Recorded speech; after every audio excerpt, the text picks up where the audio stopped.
사울은 스데반이 죽임당한 것이 마땅하다고 생각했습니다.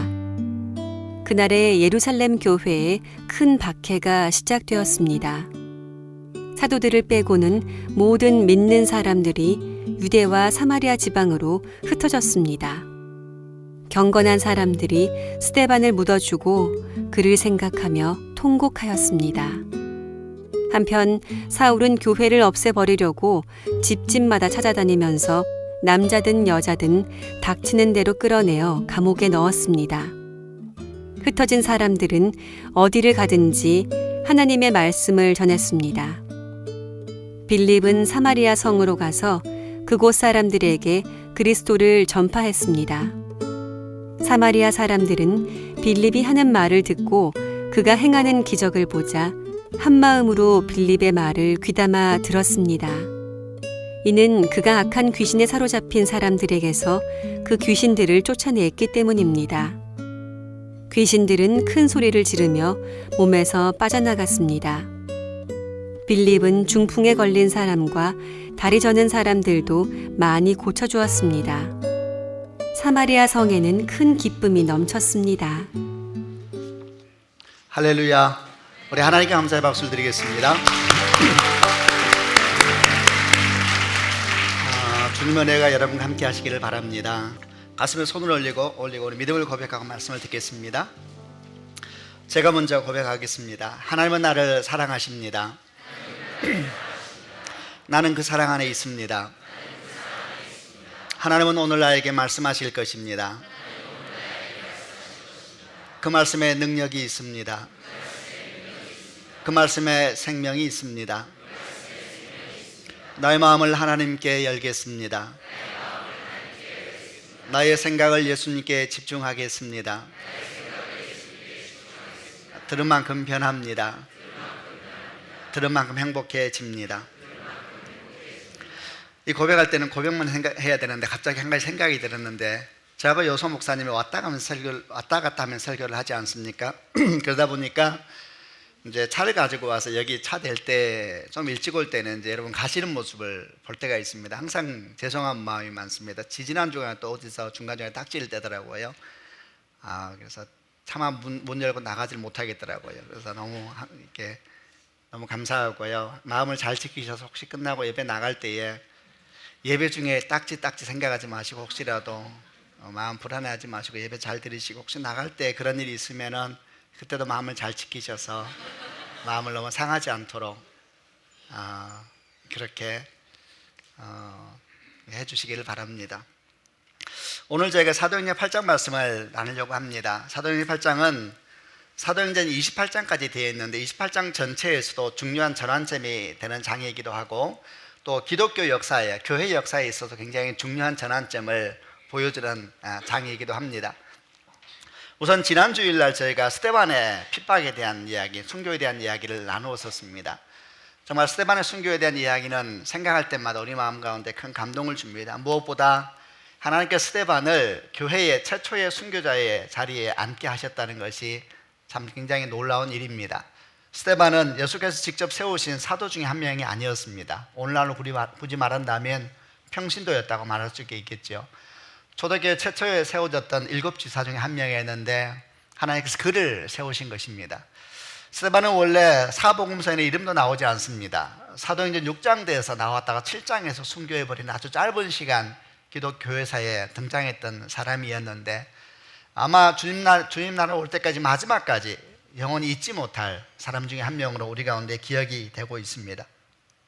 사도행전 6장과 7장이 스데반 집사에 대한 기록인데 그 내용 하나하나 너무 감동이 있고, 7장을 보게 되면 2절부터 50절까지 49절에 걸쳐서 하나님께서 스데반의 처음이자 마지막 설교를 다 기록을 합니다. 마치 우리 하나님께서 한 글자도 빼지 않으시려는 것처럼 사랑하는 스데반 집사를 향한 그런 마음들을 보여주시는 것처럼 다 기록을 하고 있고, 또 스데반 집사가 순교하고 있는 장면을 기록하고 있는 7장 54절부터 60절까지의 모습을 읽어보면 마치 하나님의 사랑하시는 순교자의 기념비를 세우는 것 같은 그런 내용의 기사들로 기록이 되어 있습니다. 저는 그 내용을 읽으면서 정말 마음이 숭고해지고 정말 우리가 어떤 인생을 살아야 될까라는 생각을 많이 하게 됐습니다. 저는 여러분 축복합니다. 스테반 집사는 정말 오늘날에 있어서는 평신도의 모델과 같은 사람입니다. 우리 교회 모든 교인들이 스테반 집사가 돌로 맞아 죽은 순교의 사건만 아니고 다른 모든 스테반 집사와 같은 그런 귀한 믿음의 사람이 되는 축복이 있기를 바랍니다. 제가 하나하나 축복하기를 원하는데 스테반 집사의 모습을 따라서 축복하기를 원하니까 여러분 큰 소리로 아멘 하시길 바랍니다. 첫 번째는 성령과 지혜가 충만하여 성도들에게 칭찬받는 믿음의 사람이 되시기를 바랍니다. 교회가 어려움에 처했을 때 그 일을 기꺼이 섬기면서 음식을 나누는 일조차도 겸손함으로 감사함으로 성령과 지혜의 충만함을 섬겼던 사람이 되시기를 바랍니다. 또 주의 말씀이 내면에 가득하여서 자신이 믿는 것을 겸손하면서도 분명하게 말할 수 있었던 사람처럼 여러분도 그런 믿음의 사람이 되시기를 바랍니다. 하나님 은혜와 권능에 충만하여서 기도할 때 역사가 일어났습니다. 병든 자에게 기도하면 병이 낫고 또 지친 자에게 기도하면 힘을 얻는 그런 역사가 일어났었는데 여러분도 기도할 때 주의 성령이 함께 하시는 믿음의 사람이 되시기를 바랍니다. 여러분이 기도할 때 병든 자가 치유되고 여러분이 기도할 때 지친 자가 위로를 받고 여러분이 기도할 때 안전자가 일어나게 되는 그런 놀라운 축복이 있으시기를 바랍니다. 저는 목사로서 일을 하면서 특별히 하나님께서 첫 순교자로 스테반 집사를 세우셨다는 사실에 대해서 다시 한번 마음에 많은 생각을 하게 됩니다. 이는 직분이 중요한 것이 아니라는 것을 가르쳐 줍니다. 목사가 중요한 것도 아니고 장로가 중요한 것도 아니고 집사라는 직분이 중요한 것이 아닙니다. 중요한 것은 하나님을 사랑하는 사람이 되는 것입니다. 아멘입니다. 중요한 것은 성령과 지혜가 충만한 사람이 되는 겁니다. 중요한 것은 예수를 깊이 사랑하고 예수를 닮은 사람이 되어 가야 된다는 것을 보여주고 있는 겁니다. 여러분 이 사실들이 사도행전 6장과 7장에 기록되어 있습니다. 이렇게 아름다운 순교의 이야기들, 아름다운 헌신에 대한 이야기가 기록되어 있다면 그것이 사도행전 7장이라면 이제 사도행전 8장에서는 어떤 내용이 기록이 돼야 되겠습니까? 이 정도의 아름다운 주의 사건이 일어났다면 이제 더 아름다운 역사가 일어나야 되겠죠. 이로 말미암아 교회는 더 부흥하게 되고 성도들은 더 건강하게 믿음을 갖게 되었고 그리고 교회는 더 많이 세상에 칭찬받으면서 부흥돼 갔더라 이렇게 기록이 되는 것이 옳은 일 같습니다. 그러나 성경은 그렇게 사실은 기록되고 있지 않고 이런 아름다운 역사 뒤에 8장부터는 뭐가 다시 기록이 되냐면 더 큰 위기를 맞이하게 됩니다. 그래서 예루살렘 교회에 큰 위기가 오게 되었습니다. 그리고 그 위기로 말미암아 교인들은 다 흩어지게 되었고 그리고 그 위기로 말미암아 예루살렘 교회는 유대 지역과 사마리아 땅으로 다 도망가야 되는 그런 상황 가운데 빠지게 되었습니다. 그러나 동시에 참 놀라운 사실은 이런 핍박 속에서도 이런 상황 속에서도 하나님은 당신의 계획을 끊임없이 진행하고 계셨다는 것이고 오히려 이제 모든 시간이 지나고 난 다음에 이 일이 얼마나 놀라운 주의 역사가 있는지를 우리가 보고 알게 되는 상황까지 이르게 되었습니다. 그 내용이 오늘 제가 보려고 하는 사도행전 8장의 내용이고 초두에 말씀드린 것처럼 교회 역사에 있어서 중요한 전환점이 된 장이고 또 사도행전 28장에 있어서도 전체적으로도 중요한 전환점이 되는 장이 오늘 제가 보려고 하는 사도행전 8장의 이야기입니다. 먼저 1절부터 3절까지를 같이 읽어보겠는데 제가 먼저 1절 말씀을 읽겠습니다. 사울은 스데반이 죽임당한 것이 마땅하다고 생각했습니다. 그날에 예루살렘 교회에 큰 박해가 시작되었습니다. 사도들을 빼고는 모든 믿는 사람들이 유대와 사마리아 지방으로 흩어졌습니다. 3절은 같이 읽겠습니다. 사울은 교회를 없애버리려고 집집마다 찾아다니면서 남자든 여자든 다치는 대로 끌어내어 감옥에 넣었습니다.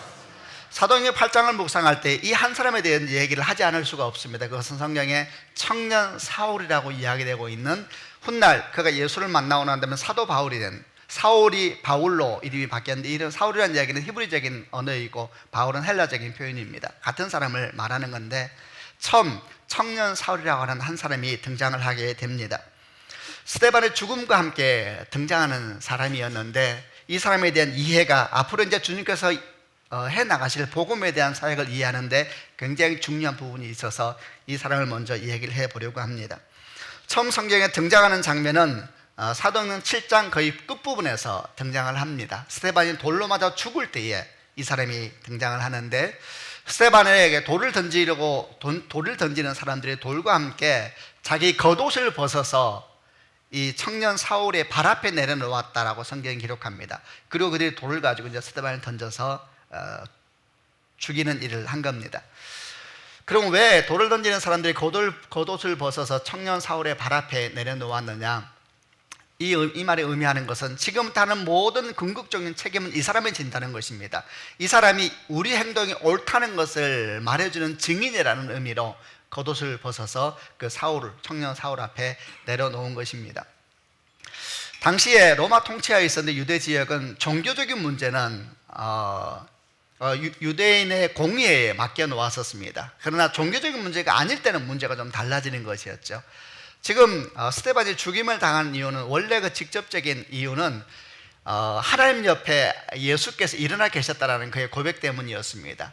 그게 신성모독이었거든요. 예수님은 하나님과 같이 표현하고 있는 것이니까 신성모독이어서 돌을 들어서 스데반을 죽이는 그런 장면이 설명되어 있습니다만은, 우리가 잘 아는 것처럼 앞부분을 조금만 읽어보면 이것은 일종의 모함이었고 모략이었습니다. 시작부터가 유대인들이 일부 사람들을 돈으로 매수하여서 그에게 거짓 증언을 하게 만들었고, 그 거짓 증언으로 말미암아 분노가 일어나게 되었고, 그 분노의 끝에서 스데반이 돌로 맞아 죽게 된 상황인 것을 우리가 알고 있습니다. 만약에 이게 신성모독의 문제가 아니라 종교적인 문제가 아니라 사실은 거짓된 매수가 있었고 거짓된 증언이 있었고 이런 것들이 밝혀지게 된다면 이것은 살인죄인 것입니다. 굉장히 큰 문제가 될 겁니다. 그런데 이 일에 대해서 궁극적으로 내가 책임자입니다, 내가 이 일의 분명한 증인입니다 라고 나선 사람이, 그리고 공회에서 세운 사람이 청년 사울이라는 사람이었다라는 겁니다. 이렇게 처음 성경에 등장을 합니다. 이 상황은 우리에게 뭘 가르쳐 주냐면은, 이 청년 사울, 나이가 얼마나 되는지를 모릅니다. 젊은이라고 표현된 이 청년 사울이, 당시 나이는 우리가 모르지만 이미 그 나이에 사내들인 공회에서, 유대 공회에서 능력을 인정받는 그런 사람으로 드러나고 있다는 것을 가르쳐주고 있습니다. 앞으로 우리는 사도행전을 계속 설교해 나가면서 이 사람에 대한 얘기를 계속 듣게 될 겁니다. 그래서 조금 여러분 설명을 듣는 것이 유익할 겁니다. 실제로 이 청년 사울은, 예수를 만나기 전에 사울은 대단한 사람이었습니다. 우선 첫 번째, 그는 신앙적으로, 종교적으로 대단한 사람이었습니다. 그의 신앙의 스승이 누구였냐면 가말리엘 랍비라는 사람이었는데, 이 랍비도 대단히 훌륭한 사람이었지만 이 가말리엘 랍비가 대단히 유명했던 이유는 그 사람에 대한 것도 있지만은 그 집안 때문입니다. 가말리엘의 할아버지가 누구냐면 힐렐이라는 랍비 이름입니다. 힐렐 랍비가 그의 할아버지인데, 힐렐은 누구냐면 유대 역사에 이렇게 누구라도 인정하는 대랍비들이 몇 명이 있습니다. 그 중에 2명이 예수님 당시에 일을 하고 있었던 사람이었는데, 유대인들을 두 학파로, 그 당시에 두 학파로 나누면서 설명될 만큼 2명이 아주 큰 영향력을 지니고 있었습니다. 그 중에 한 명이 삼마이라는 랍비였고 한 사람이 힐렐이라는 랍비였는데, 이 둘이 얼마나 대단한 영향력을 미치고 있었냐면, 그 당시만이 아니라 지금도 유대 랍비에 있어서는 굉장히 존경받는 아주 역사적인 위대한 대랍비들입니다. 그 당시 사람들도 이 다 두 사람의 영향력 아래에 있었는데, 그 중에서 힐렐의 영향력은 훨씬 더 컸습니다. 그래서 랍비들은 말씀을 풀어주는 선생이었는데, 유대인들이 말씀을 풀어줄 때 이들의 이야기를 많이 인용했습니다. 예를 들면 이렇게 말한 겁니다. 힐렐 랍비가 말씀하시기를, 이러면서 이제 말씀을 풀어준 일을 했으니까 그 말씀만 가만히 듣다 보면 마치 성경을 인용하듯이 그런 대랍비들의 말을 인용했다는 걸 알 수가 있죠. 근데 이 힐렐 랍비의 직손자가 가말리엘입니다. 그리고 가말리엘도 대단한 랍비였습니다. 그런데 이 가말리엘의 제자가 청년 사울입니다. 이런 일련의 과정은 그가 대단한 교육을 받은 사람인 걸 알게 해주는데, 실제로 이 사건 나타난 이후에 나중에 이제 이 사람이 예수를 믿고 난 다음에 그가 신약 성경의 반 이상을 적습니다. 이건 대단한 사건이죠. 그가 얼마나 신약의 성경 말씀에 깊은 조예가 있는 사람인지, 그가 얼마나 지성적으로 대단한 사람인지를 보여주고 있는 그런 일련의 내용들입니다. 청년 사울은 이미 이 당시에 대단한 학자였다, 이렇게 생각하면 됩니다. 그뿐만이 아닙니다. 그는 대단한 가정 환경도, 가정 배경도 가지고 있었습니다. 나면서부터 로마 시민이었다라는 것이 기록이 되어 있는데, 당시에 로마 통치 아래서 로마 시민이라는 것은 어떤 의미가 있었느냐 말할 때, 오늘날 간혹 이렇게 설명하는 분들이 계세요. 미국 시민권으로 설명하는 분이 계신데 전혀 그런 비교가 안 되는 겁니다. 당시에는 로마 제국주의 하에 있었고 전 세계가 로마 통치 아래에 있었다고 생각하면 됩니다. 당시에는 인권이라는 것이 없었습니다. 사람 위에 사람이 있고 사람 밑에 사람이 있었습니다. 태어나면서부터 신과 같은 사람이 있었고 태어나면서부터 짐승보다 못한 사람이 있었습니다. 이런 상황 속에서 로마 시민권을 갖는다는 것은 공식적인 특권 개체인 것을 의미하는 겁니다. 로마 시민권은 누구에게 줬냐면 로마 시민에게 줬습니다. 다음날 예외적인 사람에게 줄 때에는 그가 로마에 특별한 공헌을 했다든지 아니면 엄청난 돈으로 시민권을 사는 경우가 있었습니다. 로마가 멸망할 즈음에 가서는 시민권이 뇌물을 받고 주는 상황까지 바뀌게 됐습니다만 이때는 그런 상황이 아닙니다. 근데 사도 바울은 나면서부터 로마 시민인 그런 사람이었습니다. 이 일이 얼마나 대단한 일인가 설명하는 상황이 사도행전 22장에 나옵니다. 22장에 어떤 내용이 나오냐 하면은 사도 바울이 예수님을 만나고 난 다음에 성전에 가서 제사를 드리는데 유대인들이 그를 알아보고 소동을 일으키기 시작했습니다. 그래서 성전 안에 야단이 난 거예요, 시끄럽게. 그래서 성전의 안전을 책임지고 있었던 로마 천부장이 너무 시끄러우니까 이 시끄러움의 이유가 되는 그 사도 바울을 잡아서 로마 병령이라 그러죠. 그 부대 안으로 데려갑니다. 우선 안전을 보호하기 위해서. 그러고 난 다음에 천부장이 로마 군사들에게 무슨 명령을 하냐 하면 도대체 무슨 일이 있었는지 저 사람을 묶어서 때려서 신문해라 그래요. 그냥 로마 군사들이 그를 묶고 때리려고 이제 신문하게 때리려고 합니다. 그때에 사도 바울이 이런 말을 합니다. 죄가 밝혀지지도 않았는데 로마 시민을 때릴 수가 있는 것입니까? 이렇게 말하자 갑자기 상황이 반전돼 버립니다. 이 군사들이 당황을 하면서 뒤로 물러나서 어떻게 하냐면 천부장에게 찾아갑니다. 그리고 이제 이 사실을 알리는데 이 내용을 제가 잠깐 여러분 같이 읽어보려고 하는데 사도행전 22장 26절부터 29절에 있는 말씀입니다. 제가 먼저 26절 읽어볼게요. 그 말을 들은 백부장은 천부장에게 가서 이제 어떻게 하실 계획입니까? 이 사람은 로마 시민입니다 라고 알렸습니다. 27절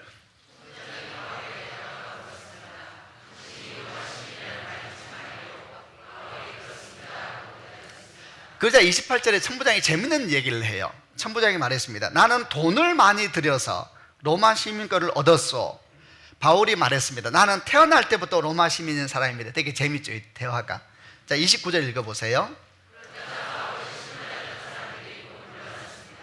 천부장은 바울이 로마 시민이라는 사실을 알고 그를 결박한 일로 두려워했습니다. 여러분, 천부장은 로마 시민권을 가진 사람이었고 천부장이면은 로마 군대의 굉장히 중요한 지휘관입니다. 그런데 그가 깜짝 놀라고 당황하기 시작한 일이 생겼는데 그것은 사도 바울이 나면서부터 로마 시민이었다는 말 때문에 당황하기 시작합니다. 우리는 사도 바울의 집안에 대해서 모릅니다. 왜냐하면 성경은 전혀 기록하지 않습니다. 그게 중요한 관심도 아니었던 것이죠. 그러나 그가 나면서부터 로마 시민이었다는 사실, 그가 그 당시에 최고의 어쩌면 학벌이라 할 수 있죠. 가말리엘의 제자였다는 사실, 그리고 청년의 때에 이미 산헤드린에서 아주 중요한 일에 책임을 맡을 만큼 영향력이 있었다는 사실을 볼 때에 그의 집안이 대단한 집안이었다는 것을 익히 알 수가 있을 겁니다. 또 하나 더 사도 바울에 대한 이해를 할 때 그가 얼마나 열심히 있는 사람이었는가에 대해도 잊지 말아야 합니다. 그의 첫 등장이 스데반 집사의 죽음의 증인이 되는 것이었습니다. 그는 행동하는 신앙인이었습니다. 그는 신앙을 가지고 있을 뿐만 아니라 그 신앙을 위해서 기꺼이 목숨도 내어놓을 수 있을 만큼 헌신된 사람이었고, 그리고 나중에 예수 믿는 사람을 핍박하기 위해서 한 행동을 보게 되면 그 일에 얼마나 열심히 있었는지 모릅니다. 자, 여러분, 지금까지 얘기를 한번 기억해 보시길 바랍니다.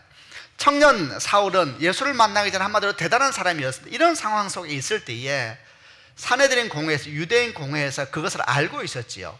그리고 이 청년 사울이야말로 장차 유대 사회에 탁월한 지도자가 될 것이라는 것을 알았을 것이고, 그리고 이 청년 사울이야말로 지금 유대 사회를 가장 위협하고 있는 예수파, 예수쟁이들, 저는 예수쟁이라는 말을 좋아하는 사람입니다. 예수쟁이들을 뿌리 뽑기에 가장 합당한 사람이다라고 생각을 했을 겁니다. 왜? 대단한 사람이니까요. 정치적으로, 또 경제적으로, 그의 신분적으로, 국제적으로도 이런 상황이었습니다. 보세요. 그가 이런 엄청난 일을 맡는다 하더라도 누가 반대하겠습니까? 유대인들이 반대하겠습니까? 랍비들이 반대하겠습니까? 바리새인들이 반대하겠습니까? 사두개인들이 반대하겠습니까? 아니, 로마인들하고 관계에 문제가 생기겠습니까? 로마인들과 관계에 문제가 생겨도 문제가 없습니다. 그는 나면서부터 로마 시민인 사람입니다. 그는 황제에게 자기 재판을 신청할 수 있는 힘을 가진 사람이었다는 것입니다. 여러분, 이런 사람이 바로 성경에 처음 등장하고 있는, 그리고 이 핍박 가운데 거의 주인공으로 등장하고 있는 청년 사울에 대한 이야기입니다. 자, 여러분, 그는 최고의 사람이었습니다. 그리고 그는 정말 많은 사람에게 인정받는 그런 사람이었습니다. 그런데 그에게 단 한 가지는 없었습니다. 그게 뭘까요? 그에게 예수는 없었습니다. 여러분, 그는 다 가졌지만 예수가 없었습니다. 그래서 그의 인생은 어떻게 됐을까요? 대단한 인생이 됐습니다. 그는 죽이는 사람이 됐습니다. 파괴하는 사람이 됐습니다. 이렇게 말하니까 아무것도 아닌 것 같고 막 되는 사람 같죠? 그렇지 않습니다. 그게 바로 세상적인 능력을 말하는 겁니다. 그는 예수쟁이들을 핍박할 수 있는 공적인 힘을 갖게 되었고 그들이 생명까지 건드릴 수 있는 힘을 위임받은 것입니다. 공식적으로. 이런 일련의 모습을 묵상해 보면서 우리는 청년 사울을 통해서 우리가 배우게 되는 것이 있습니다. 그것은 뭐냐 하면 다 있어도 한 가지가 없으면 다 없는 것과 같다라는 것입니다. 아멘입니다. 여러분, 다 있어도 한 가지가 없으면 차라리 있는 것이 없는 것보다도 못할 수 있다는 것입니다. 여러분, 아멘입니다. 믿음이란 뭔가? 믿음은 이 사실을 아는 것입니다. 청년 사울은 예수를 만나기 전까지 이 사실을 몰랐습니다. 그가 훗날 예수를 만나고 난 다음에 하는 고백이 뭔지 아세요? 그가 이 사실을 알게 됐다는 고백을 합니다. 성경을 한번 찾아보겠는데 빌립보서 3장 7절부터 8절까지 말씀을 같이 한번 읽어보겠습니다. 제가 먼저 7절 읽겠습니다. 그때는 이 모든 것이 내게 너무나 소중하고 가치 있는 것들이었습니다. 그러나 예수 그리스도를 만난 이후 그 모든 것이 아무 쓸모없는 것임을 알았습니다.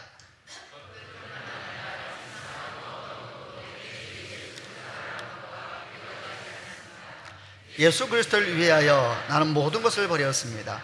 모든 것이 쓰레기처럼 아무런 가치가 없다는 것을 이제는 압니다. 이로써 나는 예수 그리스도를 알게 되었습니다. 7절과 8절에 제일 많이 나오는 동사가 알았다는 말입니다. 나는 예를 들면 7절을 보세요. 그때까지는 아무 쓸모없는 것, 그 모든 것이 아무 쓸모없는 것임을 알았습니다. 그리고 나는 예수를 위하여 이 모든 것을 버렸습니다. 모든 것 쓰레기처럼 아무런 가치가 없다는 걸 이제는 압니다. 이로써 나는 그리스도를 알게 되었습니다. 믿음이라는 것은 알게 되는 것이죠. 뭘 알게 되느냐? 다 가지고 있어도 하나가 없으면은 다 없는 것과 똑같은 것을 아는 것입니다. 아멘입니다. 믿음이라는 것은 아는 것입니다. 뭘 압니까? 다 가지고 있어도 하나가 없으면 다 있는 것이 없는 것보다 못하다는 것도 아는 것입니다. 훗날 사도 바울이 고백하고 보십시오. 나는 모든 것을 버렸습니다. 모든 것이 쓰레기처럼 아무런 가치가 없다는 것을 이제는 압니다. 이로써 나는 그리스도를 알게 되었습니다. 믿음이라는 것은 내가 가지고 있는 것에 플러스 예수가 아닙니다. 믿음이라는 것은 내가 가지고 있는 것을 다 버리고 예수 그분을 한 분을 취하는 것입니다. 이것도 아멘 하시기를 바랍니다. 여러분, 그러면은 내가 가지고 있는 걸 다 버리고 한 분을 취한다는 말이 도대체 무슨 말이냐? 집 나오라는 이야기냐? 뭐 학위 다 찢어버리라는 이야기냐? 시민증 다 버리라는 이야기냐? 그런 말이 아니지요. 모든 것이 거듭나야 된다는 이야기입니다.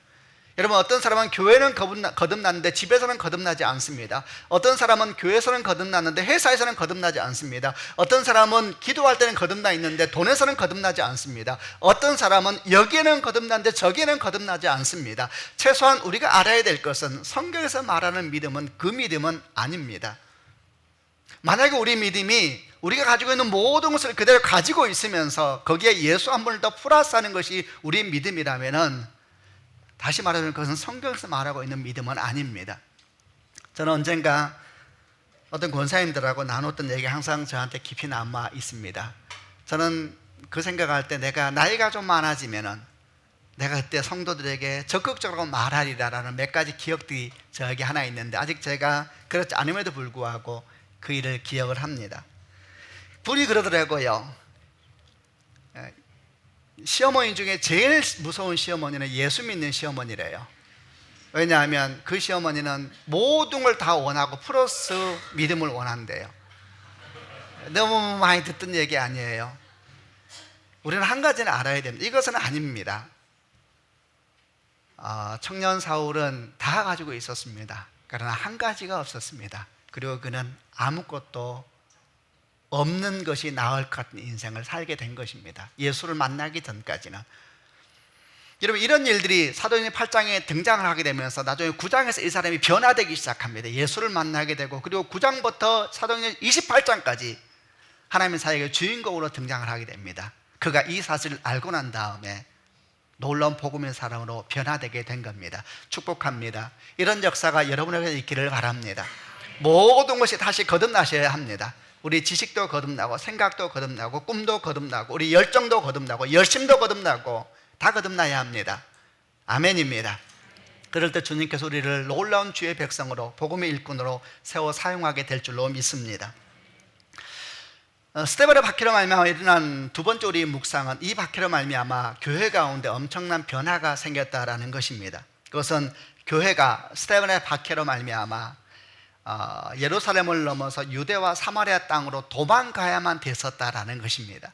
제가 1절 말씀을 먼저 한 번 더 읽어보겠습니다. 사울은 스데반이 죽임당한 것이 마땅하다고 생각했습니다. 그날에 예루살렘 교회에 큰 박해가 시작되었습니다. 사도들을 빼고는 모든 믿는 사람들이 유대와 사마리아 지방으로 흩어졌습니다. 이제 4절부터 5절까지 말씀도 한번 읽어보겠는데 제가 여러분 4절 한번 더 읽겠습니다. 흩어진 사람들은 어디를 가든지 하나님의 말씀을 전했습니다. 5절 빌립은 사마리아 성으로 가서 그곳 사람들에게 그리스도를 전파했습니다. 사도행전 8장에서 두 번째 아주 중요한 묵상은 바로 이 이야기입니다. 스데반의 순교와 이로 말미암아 다가온 핍박으로 말미암아 예루살렘 교회가 풍지박산이 났습니다.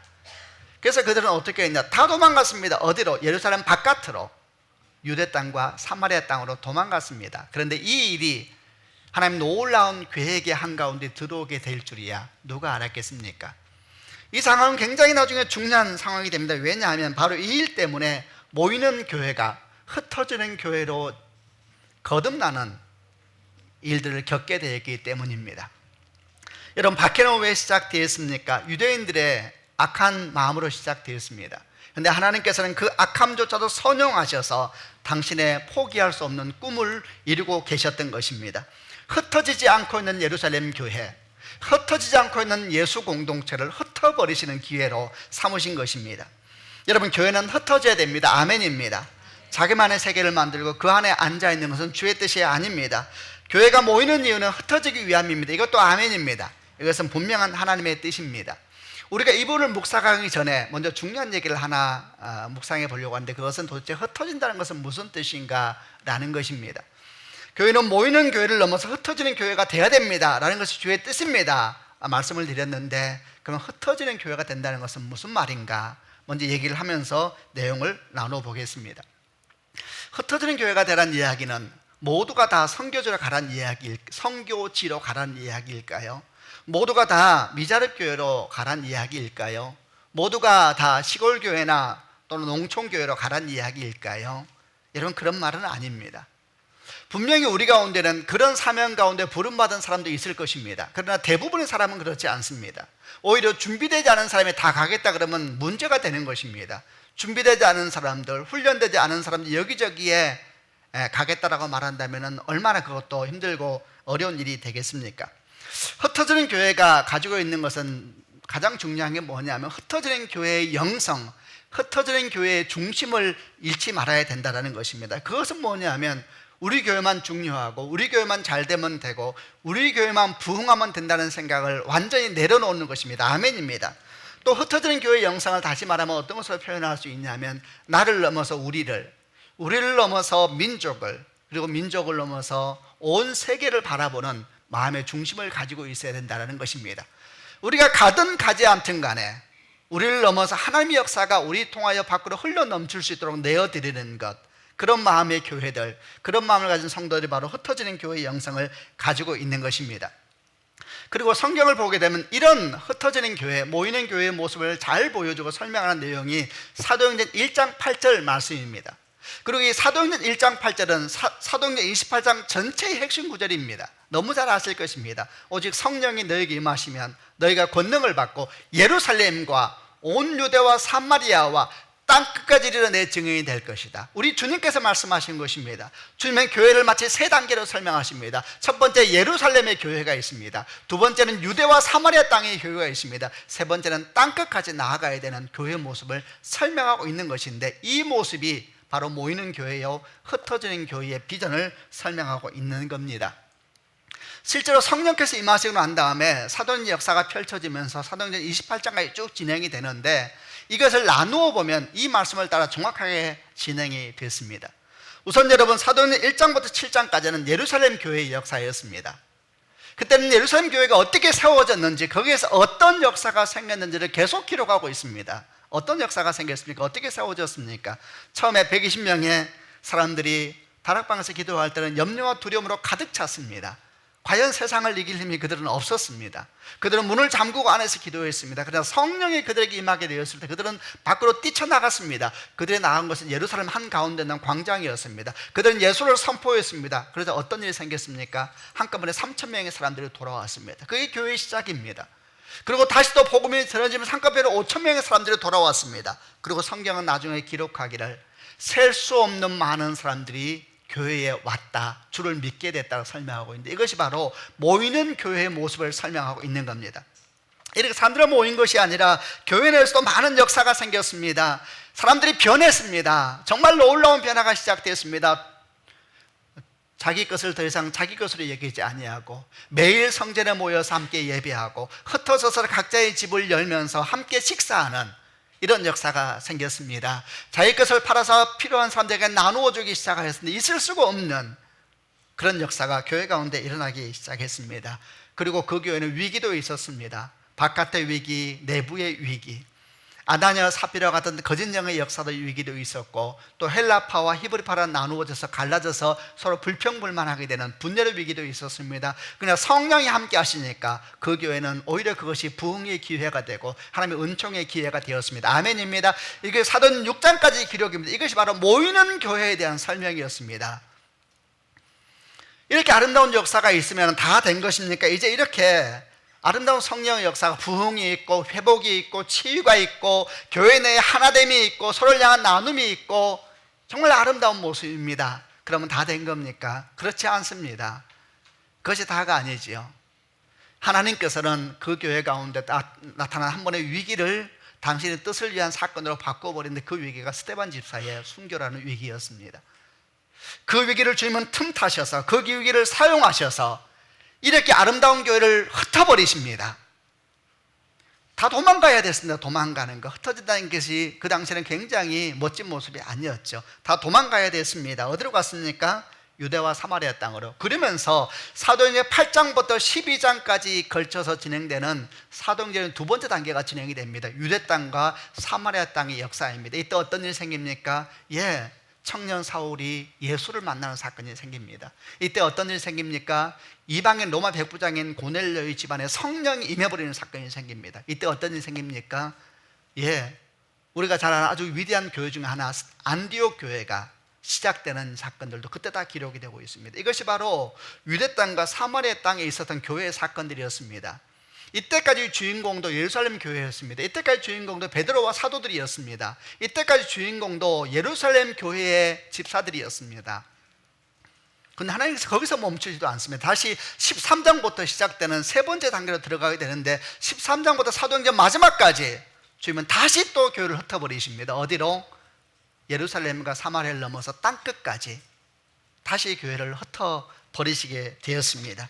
이것이 바로 세 번째 교회의 단계였습니다. 이때의 특징은 주인공이 예루살렘 교회와 사도들과 예루살렘 교회 집사들이 아니었습니다.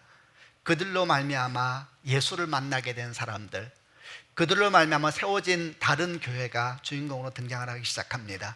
사도 바울이 나타나기 시작하고 안디옥 교회가 세계 선교의 중심으로 등장하는 상황들이 펼쳐지게 됩니다. 자, 여러분 보십시오. 바로 이 일을 우리는 성경 기독교 교회 역사의 중요한 전환점이라고 말하는 일이고, 이로 말미암아 사도행전을 써가시는 성령의 마음, 사도행전의 역사는 하나님의 마음에 다 드러나게 되었습니다. 하나님은 교회가 모일 뿐만 아니라 흩어지기를 원하십니다. 아멘입니다. 하나님은 복음이 예루살렘에만 머물기 원하지 않으시고 유대인에게만 머물기 원하지 않으십니다. 아멘입니다. 복음 앞에 특별한 사람은 없고 특별한 땅도 없습니다. 모두 다 복음이 필요하고 모두 다 예수가 필요한 사람만 있을 뿐입니다. 하나님께서 예루살렘 교회에 복을 주셨다면 예루살렘 교회만을 위해서 주신 것이 아닙니다. 사마리아 땅을 위해서 주신 것입니다. 아멘이죠. 열방을 위해서 주신 것입니다. 우리 교회를 생각해 보았습니다. 여러분, 서울드림교회가 복을 받은 교회입니까? 저는 받은 교회라고 생각을 합니다. 우리가 한 것과 우리가 수고한 것에 비해서 너무나 많은 사람이 모여서 예배드리게 되었고, 또 교회를 사랑하고 서로를 격려하고 함께 이루어가는 아름다운 교회가 된 겁니다. 하나님께서 우리에게 복을 주신 것이지요. 그리고 그 복 가운데 여러분도 함께 들어와 있는 것입니다. 아멘입니다. 왜 복을 주셨습니까? 한국교회를 위해서 주신 것이고 열방에 있는 믿지 않는 많은 사람을 위해서 주신 것입니다. 아멘입니다. 이런 하나님의 원리는 깊이 묵상을 해서 찾게 되는 원리가 아닙니다. 너무나 분명하게 드러나 있는 계시 사건이기 때문에 그렇습니다. 어떤 사람이 이렇게 말하는 분도 계십니다. 한국도 우리나라도 지금 배고픈 사람이 많고 우리나라도 얼마나 많은 미자립 교회가 있고 우리나라도 얼마나 많이 지금 복음이 전해지지 않는 곳이 많은데 자꾸 그렇게 밖으로 나가려고만 하느냐라는 말씀하는 분들이 계십니다. 일리가 있지요. 그러나 만약에 그렇게 복음의 역사가 이루어져 왔었다면 분명한 사실은 여러분과 저는 아직도 복음을 듣지 못하였을 것입니다. 100년 전에 200년 전에 이 땅에 복음을 전하기 위해서 온 선교사들은 그 땅이 다 복음화가 되게 난 뒤에 온 것이 아닙니다. 주님께서 가라 그래서 온 겁니다. 아멘이지요. 여러분, 이것은 성경적으로도 나와 있습니다. 성경 말씀을 보게 되면은 예루살렘이 다 복음화가 되고 난 다음에 유대와 사마리아 땅으로 나간 게 아닙니다. 유대와 사마리아 땅이 다 복음화되고 난 다음에 열방을 나간 것도 아닙니다. 사도행전 15장을 보게 되면 예루살렘 교회에 대한 얘기가 나옵니다. 여러분, 열방을 향해서 복음이 전해지고 있는 그때에도 예루살렘 교회도 복음을 전하기 위해서 몸부림치고 있었습니다. 예루살렘 내 안에서. 결국 이런 것이죠. 예루살렘 교회의 복음 사역, 유대와 사마리아 땅의 복음 사역, 그리고 전 세계에 있는 복음 사역은 동시에 일어나고 있었던 것입니다. 아멘입니다. 그리고 그 시작을 모이는 교회로 시작하게 한 예루살렘 교회를 시작점을 삼으신 것입니다. 아멘입니다. 여러분, 바로 이런 역사가 우리 교회 가운데 일어나기를 소망합니다. 저는 서울드림교회가 시작될 때부터 선교에 대해서 관심을 갖게 되고 매년 초에 함께 헌신하여서 국외 선교 사역을 함께 할 수 있다는 건 특별한 주의 은혜라고 생각을 합니다. 그런데 우리 모두가 하나 알아야 될 것이 있습니다. 이것은 우리가 뭔가 지금 특별한 일을 하고 있는 것이 아닙니다. 우리 교회는 특별한 교회가 되려고 하면 안 됩니다. 성도들도 특별한 성도가 되려고 하면 안 됩니다. 사람들은 자꾸 특별한 걸 좋아해요. 그러나 이 일은 특별한 일이 아닙니다. 선교는 특별한 일도 아니고 헌신도 특별한 일도 아니고 그리고 우리가 나누고 흘려보내는 것도 특별한 일이 아닙니다. 특별한 일을 한다고 생각하면 자꾸 이렇게 어깨 힘주게 되잖아요. 전혀 그렇지 않습니다. 선교는 교회의 본질이고 사명이기 때문에 그런 것입니다. 아멘입니다. 우리 교회가, 여러분의 교회가, 서울드림교회가 정말 주의 뜻을 이루어드리는 귀한 교회가 되는 축복이 있기를 바랍니다. 사도행전 8장을 통해서 우리가 배워야 될 것은 뭐냐면 바로 이것입니다. 한 사람이 변화에 대한 꿈을 꾸게 하고 그리고 교회를 향한 하나님의 꿈을 발견하는 장이 사도행전 8장입니다. 소망하고 축복하기는 우리 한 사람 한 사람들 우리 모두가 이 복음의 말씀처럼 주 앞에 쓰임받는 사람이 되기를 바라고 교회가 되기를 바랍니다. 서울드림교회가 정말 주 앞에 칭찬받는 그런 교회가 되기를 바라고 모이는 교회뿐만 아니라 흩어지는 교회로 땅끝까지 나아가는 그런 교회가 되는 축복이 있기를 바랍니다. 아멘. 같이 기도하겠습니다.